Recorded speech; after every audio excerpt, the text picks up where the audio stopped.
Hello guys, welcome back to the fourth lecture of the three-phase induction machine.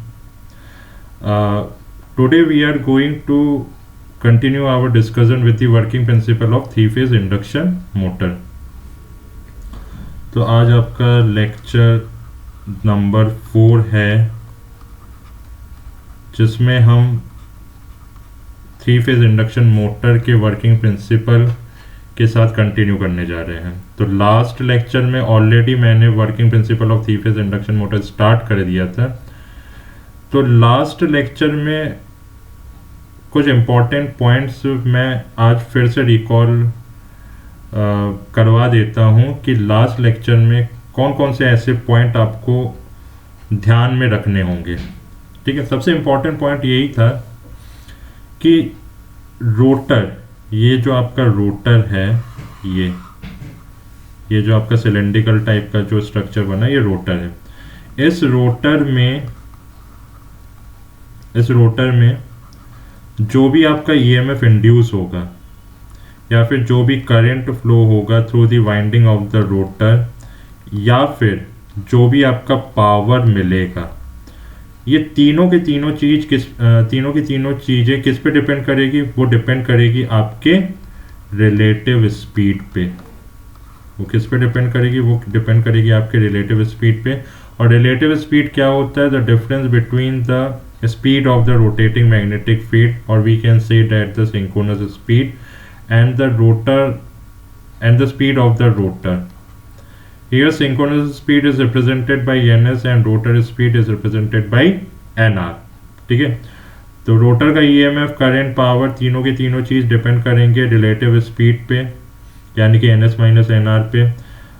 Induction motor कभी भी rotate नहीं करता है at synchronous speed.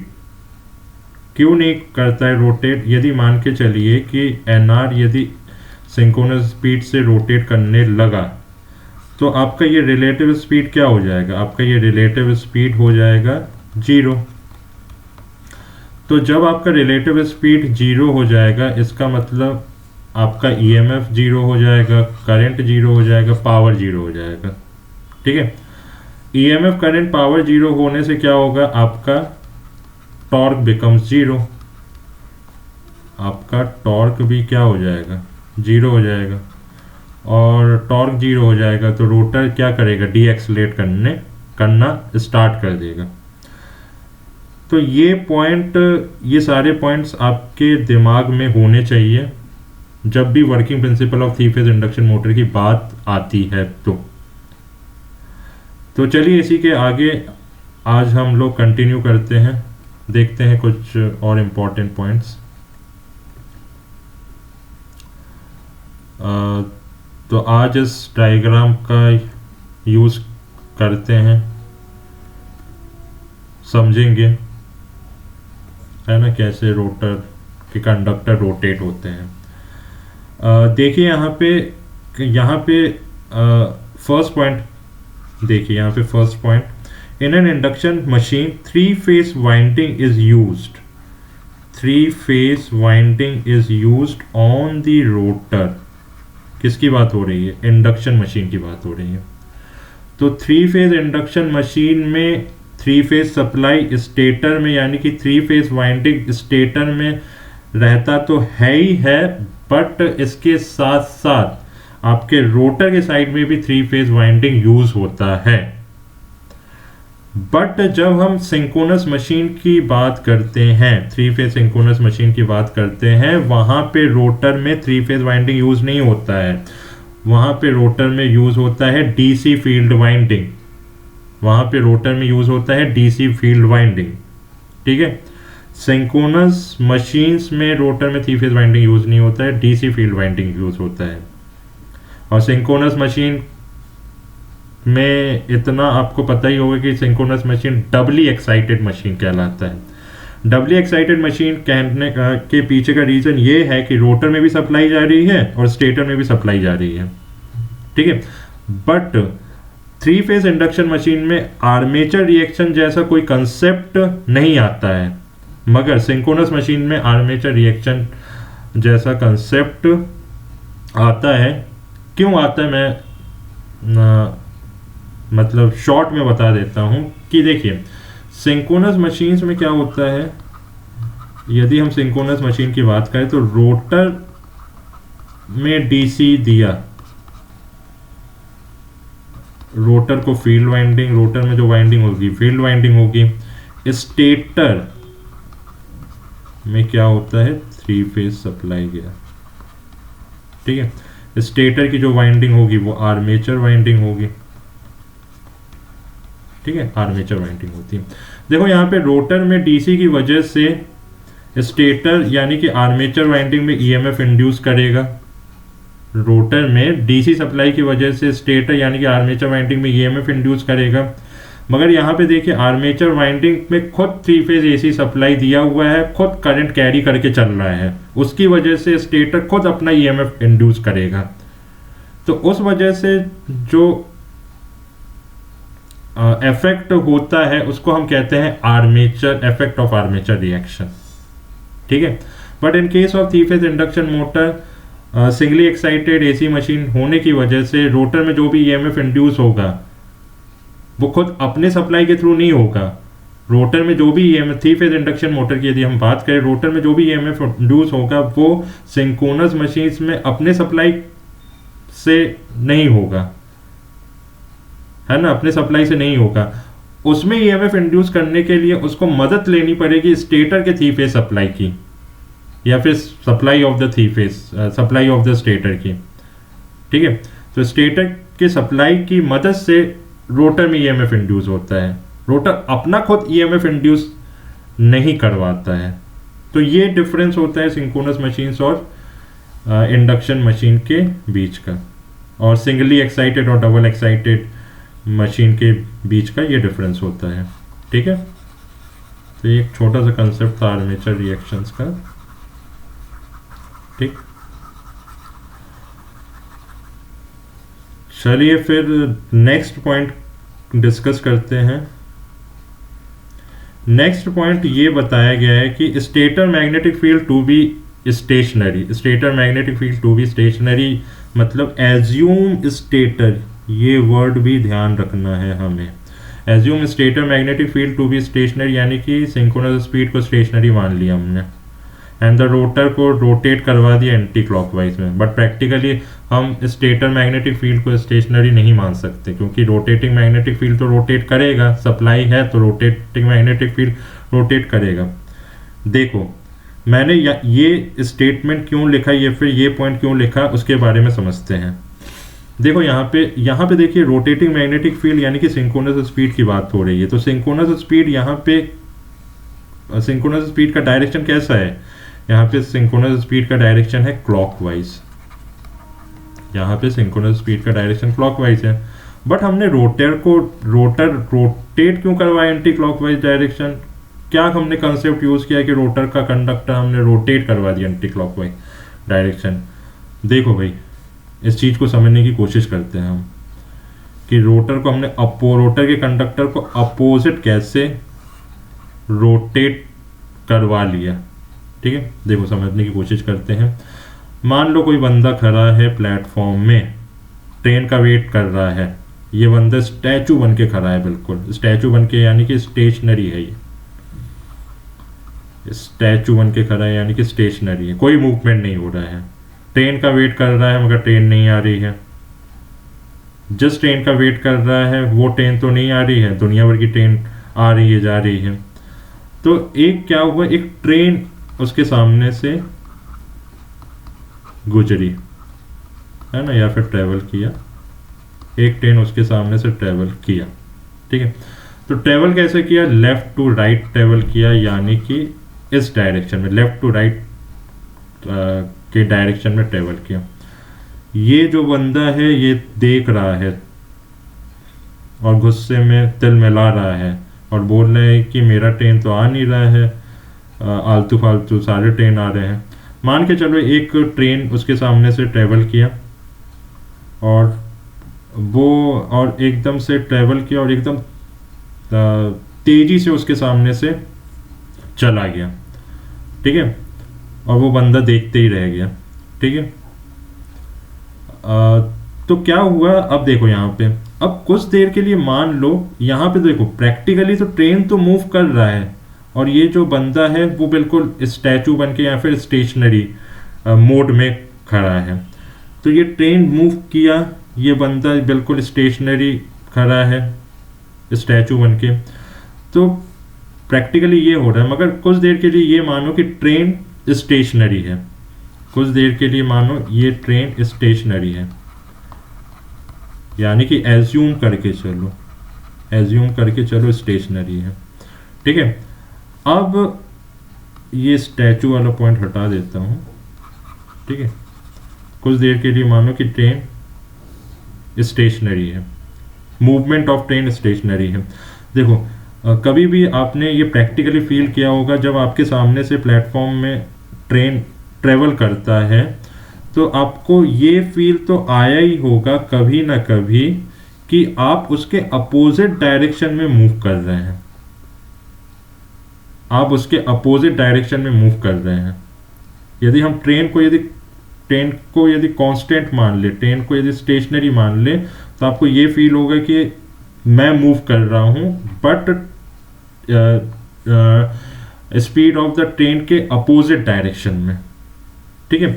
तो यही कंसेप्ट मैंने यहाँ पे यूज किया है कि मैंने यहाँ पे ये माना है कि सिंक्रोनस स्पीड यानी कि speed of the rotating magnetic field clockwise rotate कर रहा है, बट जब हमने speed of the rotating magnetic field को स्टेशनरी माना, speed of the rotating magnetic field या फिर स्टेटर मैग्नेटिक फील्ड को स्टेशनरी माना, तो हम ये बता सकते हैं कि रोटर का कंडक्टर जो रोटेट होगा वो आपका एंटी क्लॉकवाइज डायरेक्शन में रोटेट होगा, एंटी क्लॉकवाइज डायरेक्शन में रोटेट होगा, ठीक है। इस एग्जांपल से हमने समझा, ठीक है। वही स्टेटमेंट मैंने या फिर वही पॉइंट मैंने यहां पे सेकंड में लिखा है, ठीक है।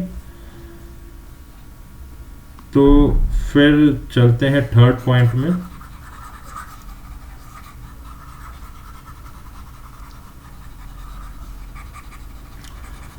थर्ड पॉइंट ये है आपका कि देखिए थर्ड पॉइंट कि maximum EMF is induce in the coil that lies along the magnetic field because when coil is parallel to magnetic field flux is zero and EMF lags the flux by 90 degree, so EMF is maximum. देखो coil और flux यदि parallel होंगे यानी कि flux conductor को cut नहीं करेगा तो ईएमएफ इंड्यूस नहीं होगा, तो ईएमएफ तो जीरो हो गई। बट मैक्सिमम ईएमएफ कब मिलेगा, जब मैक्सिमम ईएमएफ रोटर का कब मिलेगा, जब वो फ्लक्स को लैग करेगा बाय एन एंगल 90 डिग्री। ये आपका रोटर का ईएमएफ है। रोटर का ईएमएफ मैक्सिमम तब मिलेगा जब फ्लक्स को लैग करेगा बाय एन एंगल 90 डिग्री, वही यहाँ पे लिखा हुआ है। थर्ड पॉइंट इज डेट कि assume date the rotor is purely resistive. Rotor यदि प्योरली रेजिस्टिव है, इसका मतलब रोटर का करंट यदि I2 है, रोटर का करंट मान लो I2 है, रोटर का करंट और रोटर का ईएमएफ सेम फेस में लाई करेगा, और सेम फेस में लाई करेगा, इसका मतलब रोटर का एमएमएफ भी सेम फेस में लाई करेगा। यदि रोटर करंट यदि रोटर के ईएमएफ में के फेस में लाई करता है, यदि in case of purely resistive load, it means that कि जो रोटर का एमएमएफ जो रहेगा वो भी सेम फेस में लाई करेगा when we are talking about the resistive load. Okay, now since the rotor and stator MMF lie at 90 degree to each other, the torque produces maximum। देखिए basic concept of rotating magnetic field में torque का एक expression हम लोग derive करते हैं। अब उस डेरिवेशन में मैं नहीं जाऊंगा, डायरेक्ट टॉर्क का फॉर्मूला मैं बता देता हूँ कि π/8, ये फॉर्मूला आपको पता होना चाहिए। π/8 p square phi f2 sin lambda। P is nothing but number of poles, phi flux, f2 is the mmf, and lambda is nothing but it is the angle between the flux and flux and rotor MMF. Okay, so जब ये maximum, obvious ही बात है कि जब lambda equals to 90 degree होगा तो आपका torque जो मिलेगा वो मैक्सिमम मिलेगा। ठीक है, वही चीज़ लास्ट में लिखा हुआ है। तो मैक्सिमम टॉर्क के केस में या फिर मैक्सिमम ईएमएफ के केस में फ्लक्स से ईएमएफ नहीं, ईएमएफ जो रहेगा वो फ्लक्स को 90 डिग्री लैग करेगा, तब मैक्सिमम मिलेगा। ठीक है, नाउ नेक्स्ट चलते हैं फिर इसके आगे।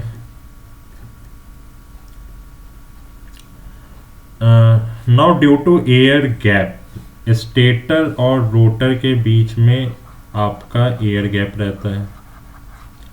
स्टेटर और रोटर के बीच में एयर गैप होने की वजह से क्या होता है, जो भी फ्लक्स स्टेटर के वाइंडिंग में रहता है वो पूरा का पूरा फ्लक्स दूसरे वाइंडिंग में लिंक नहीं करता, यानी कि रोटर के वाइंडिंग में लिंक नहीं करता है। तो इस वजह से क्या होता है कि कुछ फ्लक्स लीकेज हो जाते हैं, किसी काम का नहीं रहता है।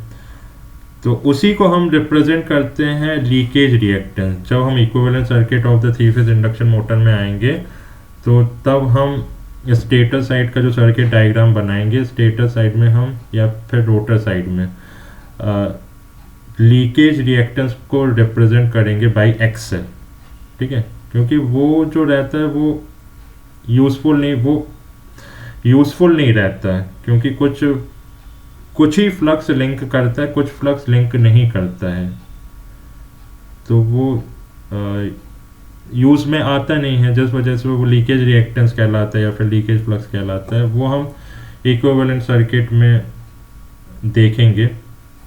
तो इस वजह से क्या होता है कि करंट जो होता है वो लैग करता है, should lag behind the EMF bye a certain angle, है ना।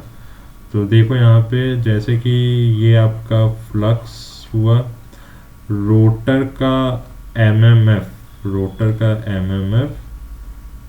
जो भी, सॉरी, रोटर का ईएमएफ, जो भी ईएमएफ इंड्यूस होगा रोटर में, तो वो 90 डिग्री लैग करेगा, बट लीकेज फ्लक्स की वजह से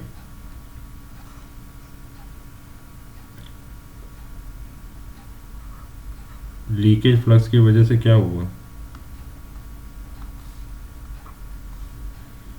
लीकेज फ्लक्स की वजह से, देखो यहाँ पे मैंने पॉइंट लिखा हुआ है, hence the current should lag behind the EMF. ये रोटर का करंट लैग करेगा रोटर के ईएमएफ को, है ना, बाय ए सर्टेन एंगल। यहाँ पे सर्टेन एंगल मैंने थीटा माना, ठीक है। और यहीं पे रोटर का एमएमएफ भी होगा, जहाँ रोटर करंट वहाँ रोटर एमएमएफ, ठीक है। तो ये आप कह सकते हो कि जो थीटा होगा वो tan inverse x2 by r2 होगा, ठीक। तो इसके आगे नेक्स्ट पॉइंट से समझते हैं हम कि देखो लीकेज रिएक्टेंस की वजह से क्या होता है कि जो भी टॉर्क डेवलप होता है, लीकेज रिएक्टेंस की वजह से जो भी टॉर्क डेवलप्ड होता है वो आपका रिड्यूस हो जाता है as compare to purely resistive load, ठीक। तो टॉर्क, यदि जो भी टॉर्क डेवलप हो रहा है वो रिड्यूस हो रहा है, तो उसका कोई ना कोई उपाय तो होना चाहिए भाई। हमें तो टॉर्क अच्छा खासा चाहिए, कम टॉर्क से काम नहीं चलेगा, है ना। अच्छे मोटर की पहचान यही होता है कि टॉर्क मस्ट बी हाई, है ना। जितना अच्छा आपका, जितना हाई टॉर्क होगा उतना ज़्यादा वो लोड की कैपेसिटी को ले सकता है।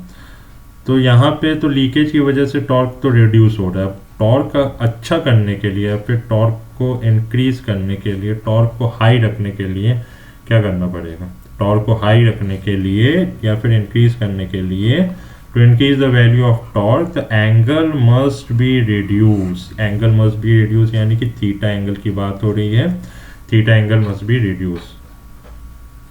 तो थीटा एंगल रिड्यूस होने से क्या होगा, थीटा एंगल रिड्यूस कब होगा, ये तभी होगा जब आपका air gap between the stator and rotor reduce होगा। और स्टेटर एंड रोटर के बीच का एयर गैप रिड्यूस होगा तो लीकेज रिएक्टेंस रिड्यूस होगा, है ना। लीकेज रिएक्टेंस रिड्यूस होगा तो ऑटोमेटिकली आपका टॉर्क इंक्रीज हो जाएगा। इसीलिए कोई भी अच्छे इंडक्शन मोटर में क्या प्रेफरेबल होने चाहिए, कोई भी अच्छे इंडक्शन मोटर में ये प्रेफरेबल होना चाहिए कि एयर गैप जो है वो स्टेटर और रोटर का कम होना चाहिए। ज़्यादा होगा तो टॉर्क फिर रिड्यूस होना स्टार्ट होगा। और लीकेज रिएक्टेंस देखो, एयर गैप यदि इन ज़्यादा होगा तो उससे उसके डिसएडवांटेज क्या होगा, थीटा एंगल बढ़ेगा, लीकेज रिएक्टेंस बढ़ेगा। लीकेज रिएक्टेंस यदि जहाँ पे बढ़ा वहाँ पे आपका टॉर्क कम होना स्टार्ट हो जाएगा। तो इसलिए ये पॉइंट बहुत इंपॉर्टेंट है कि induction machine small air gap is always preferable. ठीक है, तो आज के लिए इतना ही रखते हैं, इसके आगे नेक्स्ट लेक्चर में कंटिन्यू करेंगे। आई होप यहाँ तक की जो जर्नी रही है हमारी working principle of 3 phase induction motor की, वो समझ में आई होप आया होगा। यदि आपको समझ में नहीं आया है तो कमेंट सेक्शन में कमेंट कर सकते हैं, जो भी डाउट है तो उसको क्लियर करने की ज़रूर कोशिश करेंगे। तो फिर नेक्स्ट लेक्चर में मिलते हैं, अभी के लिए इतना ही। Thank you.